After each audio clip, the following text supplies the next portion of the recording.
डाल देंगे. 26 नोव्हेंबर 2008 या मुंबईवर दहशतवादी हल्ला झाला. 164 लोक निरफळात मारली गेली. आपल्या कमांडोजने जीवाची शर्त करून सगळ्या दहशतवाद्यांना मारलं शिवाय एक. अजमल कसाब, वय वर्ष 21. अँटी टेरर ऑपरेशन आणि इन्व्हेस्टिगेशनची जबाबदारी तेव्हा joint commissioner of police mister Rakesh Maria बरोबर. राकेश मारिया माझा 1981 सालचा IPS बॅचमेट. 2008 मध्ये तो मला सिनियर ऑफिसर झाला.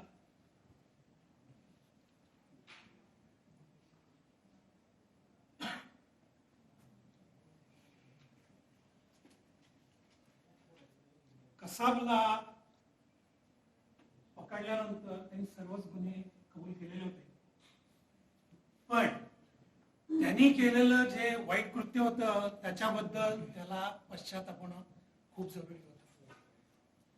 तो छाती ठोकून सांगत होता, मैं और मेरे साथियों ने जो कर्म किया है वो मेरे धर्मगुरु यानी कि आका के मुताबिक बहुत नेक काम है.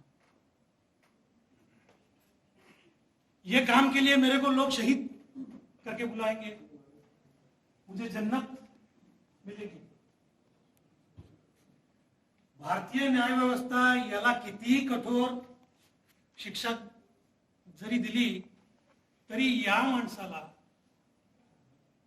स्वतःच्या वाईट कृत्याचं पश्चाताप होणं खूप जरुरी होतं.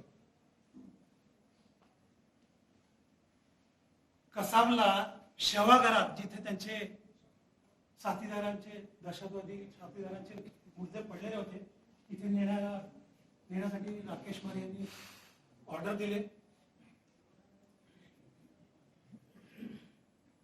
तिथे गेल्यानंतर राकेश मारे यांनी कसाबला आपण केलेल्या वाईट कृत्याची जाणीव करून दिली आणि हेच जरुरी होतं. माझ्या बरोबर असलेल्या माझ्या तरुण ऑफिसर्सना हे कळत नव्हतं, पण राकेश मारेला मी जाणत होतो आणि राकेश मारेंनी हे नक्की तेच केलं. चला आपण आता पाहूया या सीन मध्ये जे काही शिबिराळ शब्द आहेत ते आम्ही जाणीवपूर्वक बदललेले आहेत.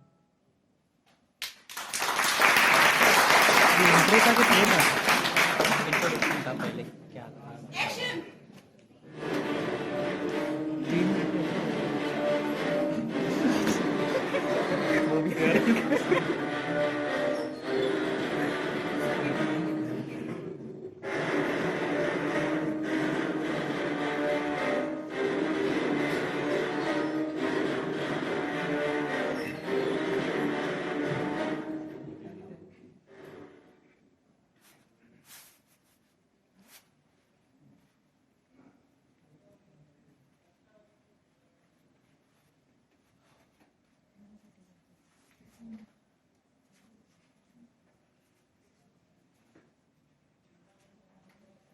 इन्हीं के साथ रहना चाहता है ना तू?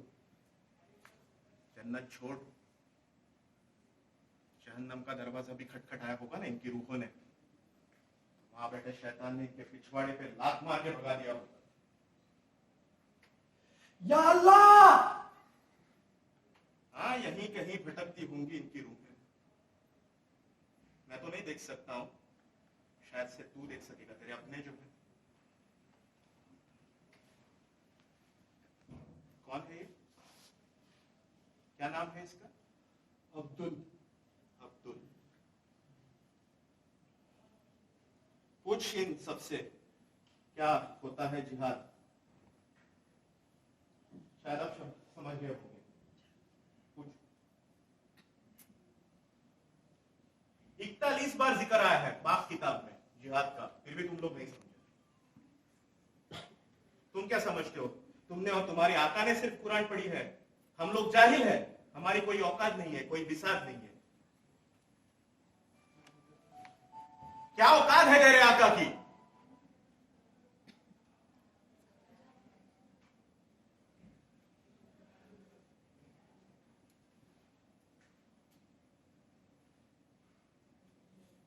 दर्स में तेरे आका ने तुझे ये नहीं बताया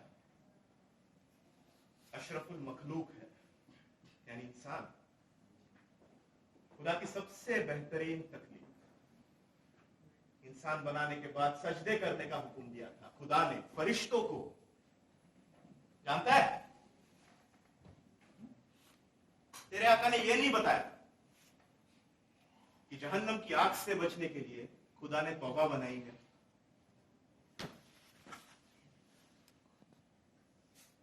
सच्चे दिल से एक बार अपने गुनाहों की तौबा करता ना, फिर भी जन्नत दे।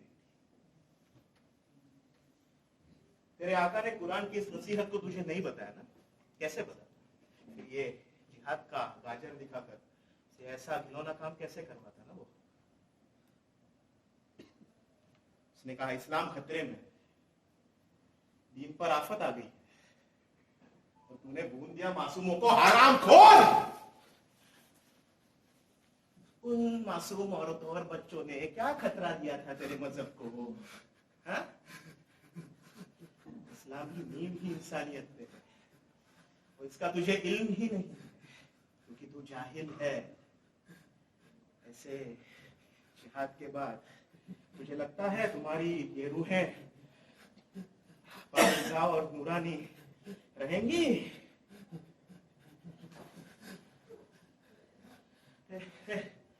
एग्जॉस्ट चालू कर रहे।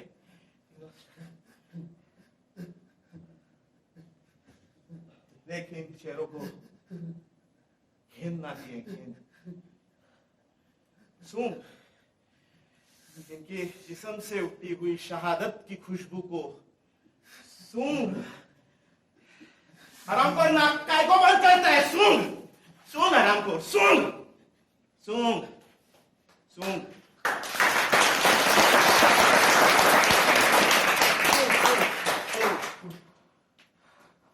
फरिश्ते आएंगे, फरिश्ते शहद से हूरें नहलाएंगी।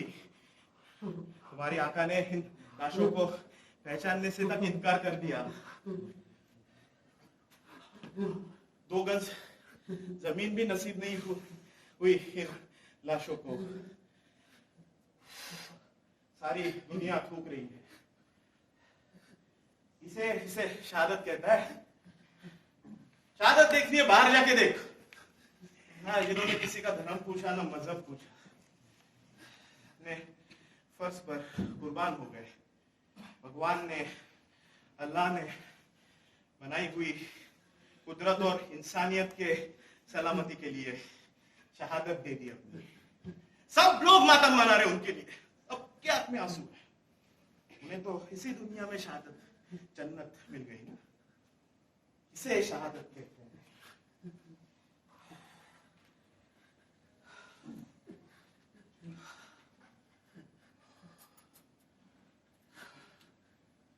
तो खुशी से झूम उठा था ना जब इस नेक काम के लिए तेरे आका ने तुझे चुना था। एक बात बता, कभी अपनी जमीर से पूछा जिसको तूने मारा उनका गुनाह क्या है? जमीर जानता है? जमीर जमीर बच गए तो गाजी वरना शहीद। साले गिदड़, शहादत की कफन के साथ ये शहादत का गाजर भी बांध दिया तेरे पिछवाड़े पर तेरे आका ने। ये नहीं बताया कयामत के रोज ऐसा घिनौना काम करने वालों की सजा सबसे पहले हो। मैं नहीं कह रहा हूं, हजरत मोहम्मद मुस्तफा सल्लल्लाहु अलैहि वसल्लम उन्होंने फरमाया है। उनकी नसीहतें उनके बारे जानता भी है तू?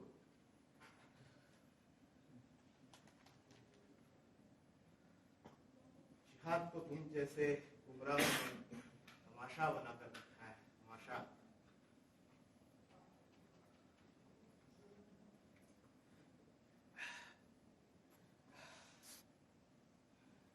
करो जिहाद अपनी नफ्स के साथ, अपने दिल में, दिमाग में पनपती हुई बुराइयों के साथ। वो है जिहाद, जिहाद अकबर। एक बार कुरान ठीक से पढ़ता या सिर्फ पढ़ता फिर भी समझ जाता,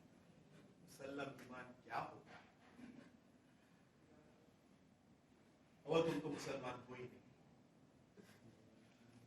इस्लाम बहुत बड़ी चीज है। जैसे लोग